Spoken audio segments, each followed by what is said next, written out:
church growth. How is it that I actually measure that? Well, we're going to talk about that today.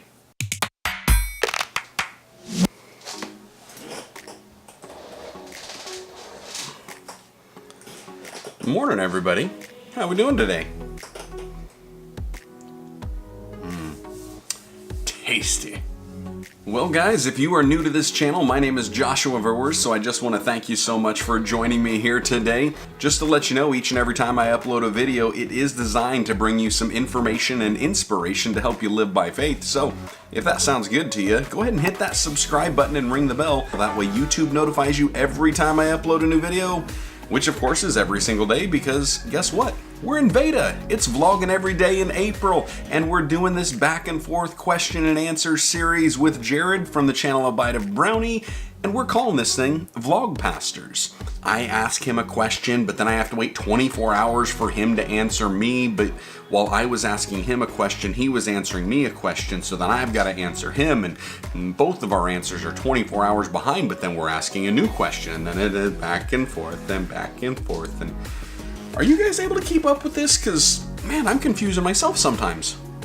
Oh, so anyways, so Jared asked me this question, and he wanted to know, how do I measure church growth? I know what you're trying to do. I see you. I know your tricks by now. I got this figured out. Well, guess what? You think I may not... I'm just going to tell you. How do I measure church growth?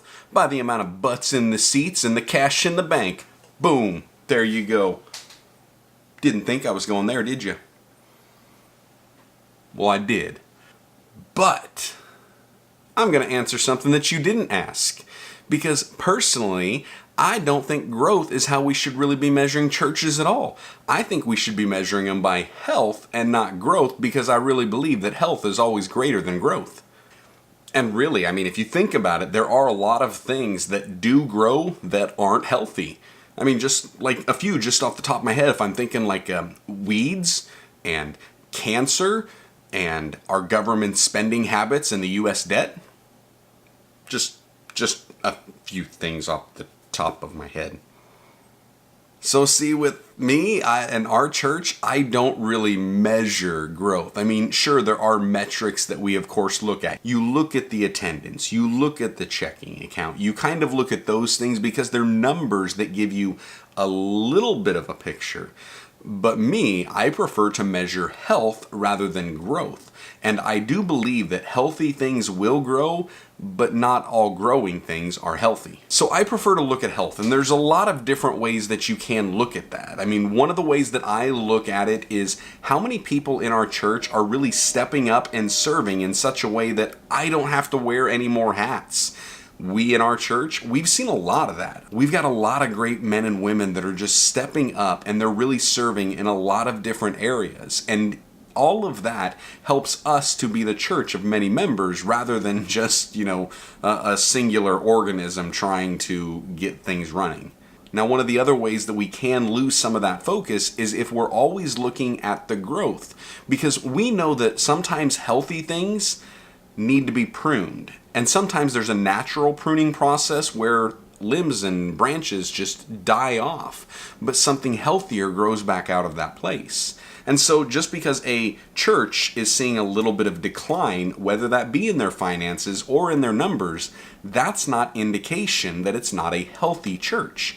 It can still be healthy even in those declines. And then I think for me, the best way for me to truly measure how we are in our health is how much we're really representing the image and likeness of Christ. Are we being Christ-like? Are we really being Christians? If we are, then we should look like it. And that means we should have fruit evident in our lives that would prove that we are His. And the biggest fruit should be love. So that's one of those things that I'm looking at in each of our members, and I'm also looking at in the mirror when I look at myself. Am I showing more love? Do I radiate God's love? If I do, then that means I am still healthy. But if I'm not, am I really healthy? And if I, as the lead of our church, am not healthy, really, can the rest of us be healthy? And so if I'm healthy, I should be growing.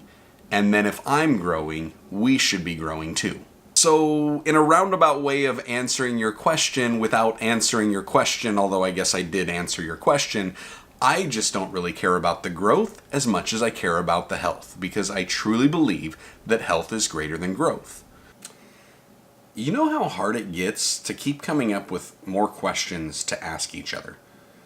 This is getting hard. I should look at like some lightning round questions. That's what I should do. I should make tomorrow's really fun. I'm going to ask you some fun questions. You want to ask me some tricky questions? I'm going to ask you some fun ones. All right, you ready for this one? I'm not giving you one. I'm taking it up a notch. I've got 10. You get a lightning round. I want you to answer these rapid fire lightning rounds. So wait, pause, Jared, pause. I want you to pull out your camera right now. You're going to hear these for the first time, and you've got to record yourself and answer. And I'm going to give you a little bit of a pause. Quick. You ready? Here they go. Are you ready? Did you hit record yet? Did you hit pause? Now you hit record. Here we go. Talking or texting? Favorite day of the week? Is it wrong for a vegetarian to eat animal crackers? Do you snore? Have you ever worn socks with sandals? How many cups of coffee do you drink per day? Do you currently own any stuffed animals? If both were in a bad mood, would you rather come face to face with a miniature hippopotamus or a giant cockroach? How would you rate your karaoke skills on a scale of 1 to Mariah Carey? And if you could ask God one question, what would it be? That's right. Boom, we call that lightning round, brother. Brother. All right, guys, there you go. Have fun with that one, Jared. I hope you guys enjoy that. I hope you guys are going to be looking forward to tomorrow, because he's got a whole bunch of questions to answer. See, I couldn't come up with one. And this is what happens when we do VEDA, and for some reason, we stay up way too late recording and editing videos, and I'm spending way too much time at my computer, and so there you go. Have fun. Stay blessed. Enjoy God's best, and we'll see you again tomorrow.